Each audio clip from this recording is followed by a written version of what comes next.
स्वप्नातील घर आणि हक्काचा व्यवसाय आता एकाच ठिकाणी. राहता साकूर येथील एअरपोर्ट रोडवर आम्ही घेऊन आलोय एक भव्य डेव्हलपमेंट प्रोजेक्ट इराज पार्क. आमची वैशिष्ट्ये: कलेक्टर एनए प्लॉट्स, बंगलोसाठी हक्काची जागा, कमर्शियल कॉम्प्लेक्स, मुख्य रस्त्याला लागून दुमजली गाळे, प्रशस्त 2 BHK व 3 BHK रो हाऊस आणि 2 BHK फ्लॅट स्कीम. तयार दर्जेदार पायाभूत सुविधा, 9 व 12 मीटरचे सिमेंट कॉन्क्रीट रस्ते, अंडरग्राउंड ड्रेनेज आणि वॉटर सप्लाय व स्ट्रीट लाईटनी सुसज्ज. Ready club house, open gym, मुलांसाठी प्ले एरिया आणि सुंदर गार्डन.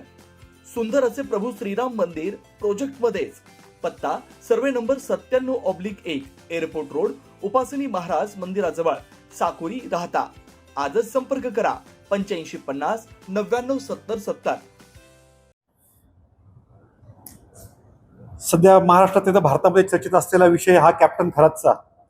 या कॅप्टन खरातच्या बाबतीमध्ये गेल्या 31 मार्च रोजी म्हणजे अगदी 3 दिवसापूर्वीच शिर्डी पोलीस ठाण्यामधून समताला एक पत्र प्राप्त झालं आणि त्या पत्रामध्ये समतामध्ये असलेल्या काही खातेदारांची माहिती ही पोलिसांनी मागवली होती आणि अगदी ज्या खातेदारांची त्या पत्रात ज्या खातेदारांची नावं होती त्या खातेदारांची माहिती ही समतानी ताबडतोब अगदी पुढच्या 2 तासामध्ये ती सर्व माहिती समताच्या माध्यमातून पोलिसांना आम्ही सबमिट केलेली आहे. आणि ते खात्यांची माहिती देत असताना आम्हाला लक्षात आलं, आम्हाला समजलं की समतामध्ये कॅप्टन अशोक खरात यांचं सुद्धा खातं समतामध्ये होतं. समताचा व्यवहार हा 40 वर्षात खूप मोठा झालेला आहे. जवळजवळ 1 ते 1.25 लाख सभासद हे समता संस्थेचे आहेत. त्यामुळे या 1 ते 1.25 लाख ग्राहकांमधून कोण आपला ग्राहक आहे, कसा ग्राहक आहे याची माहिती निश्चित प्रत्येक माणसाची ठेवणं ही पदाधिकाऱ्यांना हेड ऑफिसला शक्य नसतं.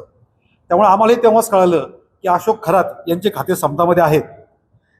पण ती खाते ओपन करताना जी काय खात्यांची माहिती आम्हाला पोलिसांनी मागवली होती, जी खाती आमच्याकडे आहेत, जी काय 1,10,000 खाती समतामध्ये आहेत, या सर्व खात्यांची KYC ही पतसंस्थांच्या जो सहकार खात्याची नियमावली आहे, जे आमचे उपविधी आहेत त्या उपविधीप्रमाणे पूर्ण KYC नॉर्मची पूर्तता ही समतांनी केलेली आहेत. म्हणजे मी पर्टिक्युलर अशोक खरात किंवा त्यांचे जे काही नावं आम्हाला मागवले त्यांच्या बाबतीत बोलत नाहीत, मी प्रत्येक सभासदाच्या बाबतीमध्ये बोलतो की प्रत्येक खात्याची KYC ही समतामध्ये पूर्ण करून घेतल्याशिवाय समतामध्ये कुठलेही खातं ओपन करून घेतल्या जात नाही. तशाच पद्धतीने या अशोक खरात असो किंवा इतर खातेदारांची माहिती जी आम्हाला पोलिसांनी मागवली होती त्या सर्व खातेदारांची KYC आम्ही नियमाप्रमाणे पूर्ण करून घेतलेली होती. त्यामुळे हे सर्व खाते नियमित समतामध्ये होते. हे पूर्ण खाते कायदेशीर पद्धतीने समतामध्ये उघडण्यात आलेले होते आणि या सर्व खात्यांमध्ये साधारणतः मे 2021 पासून तर जानेवारी 2026 पर्यंत या सर्व खात्यांमध्ये व्यवहार चालू होते. 2021 साली आमच्याकडे ते खाते ओपन झाले. त्याच्यानंतर त्याच्यामध्ये बऱ्यापैकी ट्रान्झॅक्शन झाले. 2026 मध्ये जानेवारीमध्ये या सर्व खात्यांमधले जे काही रकमा आहेत या ज्या त्या खातेदारांनी आपापल्या काढून घेतल्या. त्याच्यामागे त्यांचे काही वैयक्तिक कारणं असतील हे आम्हाला माहीत नाही, परंतु जानेवारीमध्ये त्यांनी सगळे आपले पैसे त्यातून काढून घेतले आणि त्याच्यानंतर या खात्यामध्ये काही व्यवहार राहिले नाही. आजच्या तारखेला पाहायला गेलं तर फक्त अशोक खरात हे जे आहेत, अशोक खरात आणि त्यांचे परिवार म्हणजे त्यांचे बायका मुलं जे असतील त्यांचे जे काही 3-4 खाते आमच्याकडे आहेत त्याच्यामध्ये साधारणतः 30 लाख रुपयापर्यंतचा बॅलन्स हा त्याच्यामध्ये आहे. ते खाते आम्ही फ्रीज सुद्धा करून ठेवलेले आहेत. आणि खरं तर म्हणजे ही सगळी माहिती पोलिसांनी आम्हाला पत्र दिलं होतं की हे सगळ्या गोपनीय माहिती आहेत. या माहितीमुळं या माहितीचा बाहेर पब्लिश झाल्या त्याच्यामुळे आमच्या चौकशीवर परिणाम होऊ शकतो. त्यामुळं तुम्ही कुठल्याही स्वरूपाची जास्त माहिती की तुम्ही बाहेर कोणालाही देऊ नका. त्यामुळे मागच्या 2 दिवसापासून कोणालाही काही माहिती दिली नव्हती, परंतु आज ज्यावेळेस जास्तच मीडियामध्ये विषय यायला लागला म्हणून आम्ही आमच्या खातेदारांना त्रास होऊ नये. कारण काय असतं की कुठल्याही एका आर्थिक संस्थेवर जर काही आरोप झाले तर ती एक आर्थिक संस्था अडचणीत येत नाही. त्या आर्थिक संस्थेमधील जे काही 1 ते 1.25 लाख ग्राहक असतात ते सर्व ग्राहक अडचणीमध्ये येतात.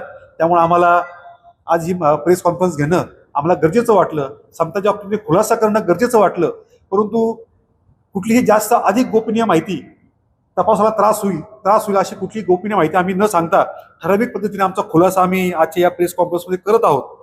माझी खरं तर सगळ्यांना विनंती आहे आपल्या मार्फत की कोणी सुद्धा खोट्या अफवा पसरवू नका. ज्या अफवा पसरवल्या जात आहेत त्याच्यावर कोणी शहानिशा केल्याशिवाय विश्वास ठेवू नका. आणि माझं प्रसारमाध्यमांना म्हणणे आहे की कृपया आपण बातम्या द्या, निश्चित बातम्या द्या. तुमच्या बातम्यांमुळे पोलिसांच्या तपासाला सहकार्य सुद्धा होतं, परंतु बातम्या कृपया विपर्यास्त देऊ नका. काही बातम्यांमध्ये आम्हाला बघायला मिळालं, उल्लेख असा देण्यात आला की समतामध्ये बनावट खाते उघडण्यात आले. माझी आपल्या सगळ्यांना सांगणं की बनावट कुठलंही खातं समतामध्ये नाही. खात्यांची पूर्ण कायदेशीर पूर्तता केल्यानंतरच आम्ही समतामध्ये खाते ओपन केलेले आहेत. कायदेशीर पद्धतीने जे त्यात व्यवहार करता येतात त्याच पद्धतीनं समताने त्यामध्ये पूर्ण व्यवहार केलेले आहेत. पुढे बातमी आली की एका दिवसात लाखो रुपयांचे व्यवहार झाले. झाले ना, तर खातं उघडलं गेलं, बँकेचं खातं आहे, त्यात लाखो काही कोट्यवधीचे व्यवहार होऊ शकतात एका दिवसामध्ये, पण ते नियमित होतात का, हा विषय महत्वाचा आहे. आणि समतामध्ये जे काही व्यवहार झालेले आहेत ते पूर्णपणे नियमित झालेले आहेत. काही ठिकाणी बातम्या आल्या की SITने चेअरमन साहेब आणि आमचे सरव्यवस्थापक यांची SITने चौकशी केली. कुठलीही चौकशी वगैरे केलेली नाही. आम्हाला पोलिसांकडून पत्र आलं आणि त्या पत्राच्या मागणीप्रमाणे जे काही कागदपत्र आवश्यक होते पोलिसांना, ती सर्व कागदपत्रांची पूर्तता करून देण्यात आलेली आहेत. मी अशी पूर्ण माहिती सगळी तुम्हाला सांगू शकत नाही, परंतु अशोक खरात सांगू शकत नाही, म्हणजे पोलिसांनी आम्हाला काही बंधनं घातलेली आहेत म्हणून पूर्ण सांगू शकत नाही. परंतु अशोक खरात यांचे परिवाराच्या बाबतीत 4 खाते आमच्याकडं अजूनही आहेत आणि त्या खात्यांमध्ये साधारणतः 30-1 लाख रुपयांच्या आसपास बॅलन्स आत्ता सुद्धा आहे. असा कुठलाही व्यवहार होऊ शकत नाही बँकिंग नॉर्म्स प्रमाणे जर करत असेल. ज्यावेळेस खातेदाराबरोबर खातेदाराबरोबर जर कोणी आलेला असेल, पण खातेदार समक्ष असेल, त्याची सही जर पडताळणी आम्ही करत असेल, खातेदाराकडून शहानिशा सही होत असेल, तर त्या खात्यामध्ये आम्ही निश्चित व्यवहार करू शकतो. त्याच पद्धतीने नियमाप्रमाणे आम्ही पूर्णपणे हे व्यवहार केलेले आहेत. त्याला वारस, तोही प्रश्न सरांचा होता की त्याला वारस म्हणून खरा त्यांचेच नावं सगळ्या खातेदारांना होते, तर त्यात बेकायदेशीर असं काही नाहीये. एक माणूस किती सुद्धा खातेदारांना वारस म्हणून राहू शकतो. त्याच्यामुळे त्यांनी वारस राहिलेले आहेत, त्यांनी त्याची मागणी केली, त्याला खातेदारांनी संमती दिली, त्याच्यामुळे वारस म्हणून त्यांचं नाव आम्ही त्या ठिकाणी ठेवलेलं आहे. त्या सर्व खातेदारांची KYC ही पूर्णपणे केलेली होती. याच्यातले बरेचसे खाते जे आहेत ते 2021 मध्ये खाते ओपन झालेले आहेत. आणि आपल्याला माहिती असेल की 2021 मध्ये आपल्याकडे कोरोना होता. त्या कोरोना काळामध्ये हे सर्व खाते ओपन झालेले आहेत आणि त्यावेळेस सर्व ट्रान्झॅक्शन हे ऑनलाईन चालायचे, KYC सुद्धा ऑनलाईन चालायची. पण ती KYC आम्ही डिजिटली फेच करून घेतलेली आहे. ती KYC खरोखर आहे की नाही, ती त्याच माणसाची आहे का, त्यांचा व्हिडिओ KYC आम्ही करून घेतलेला आहे. अशा KYCच्या सर्व निकषांची पूर्तता आम्ही त्यावेळेस पूर्ण करून घेतलेली आहे. त्यामुळे कुठेही बनावट खाते आहे असा कुठेही प्रकार समतामध्ये नाही. खातेदारांच्या विड्रॉल स्लिप आमच्याकडे आहेत, त्यांची सह्या करून आम्हाला दिलेल्या आहेत. बऱ्याचशा वेळेला खातेदार स्वतः पैसे काढण्याकरता आलेले आहेत. कुठेही अशोक खरा तिथं पैसे काढायला आला अशातल्या त्या खात्यांमधला भाग नाही. मोबाईल सगळ्या खात्यांचा नाही, बऱ्याचशा खात्यांना मोबाईल नंबर एकच आहे. एक नाही तर 3-4 मोबाईल नंबर आहेत, ते कॉमन आहेत, ते 3-4 ठिकाणी कॉमन आहेत. तर त्यावेळेस खातेदारांनीच आम्हाला सांगितलेलं होतं की तुम्ही हे नंबर आमच्या खात्याला अटॅच ठेवावेत. जसं आपण बघितलं असेल की बऱ्याचशा घरांमध्ये जे ग्रामीण भागामध्ये असतात, आधार कार्डला, वडिलांच्या आधार कार्डला मुलाचा मोबाईल नंबर असतो, कारण की त्या वडिलांना कळत नाही कसे व्यवहार करावेत. म्हणजे काय ते आधार कार्ड बोगस आहे का, तसं नाही होत. त्यामुळे हे खाते जे आहेत खातेदारांनी सांगितल्यावर आम्ही तसे अकाउंट ओपन झालेले आहे. त्याला कायदेशीर दृष्ट्या कुठेही नातेवाईकाचेच नंबर असावेत असं कुठेही बंधन नाही. त्या खातेदारांनी आमच्याकडं अकाउंट ओपन करताना फॉर्म भरून दिलेला असतो. त्या फॉर्ममध्ये तो जो मोबाईल नंबर टाकतो तो आम्हाला सॉफ्टवेअरमध्ये घेणं अपेक्षित असतं आणि त्या फॉर्ममध्ये जी सही असते, मान्यता असते, त्याप्रमाणे आम्ही ते खात्याचे नंबर अकाउंटमध्ये घेतलेले आहेत. हो, आता ज्यावेळेस तुम्ही खातं ओपन करतायत त्यावेळेस तुम्ही जर X माणसाचा नंबर दिला, फॉर्ममध्ये जो नंबर आला तो नंबर आम्हाला टाकणं अपेक्षित असतं. समतामध्ये जवळजवळ 1.25 लाख सभासद आहेत आणि या सर्व सभासदांची KYCची पूर्तता ही ऑडिटच्या मार्फत करण्यात येते.